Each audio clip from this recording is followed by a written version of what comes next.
ياسمين، ياسمين، اختفت فين دي؟ لازم ابلغ البوليس.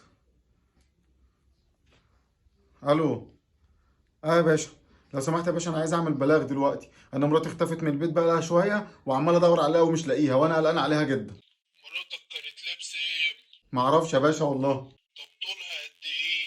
وزنها قد ايه؟ لا مش فاكر يا باشا والله، ما بركزش في الحاجات دي. طب كان ماشي معاها حد؟ اه يا باشا كانت ماشيه معاها سلوى جارتنا، ودي طولها 165 سم ووزنها 65 كيلو، وهي بشرتها بيضه كده يا باشا وشعرها اسود حرير، ده حتى لسه صبغاه من يومين، ولابسه بنطلون جينز وبلوزه بيضه وبوت ابيض ولابسه سلسله ذهب من لازوردي، وهي يا باشا اسمها ايه؟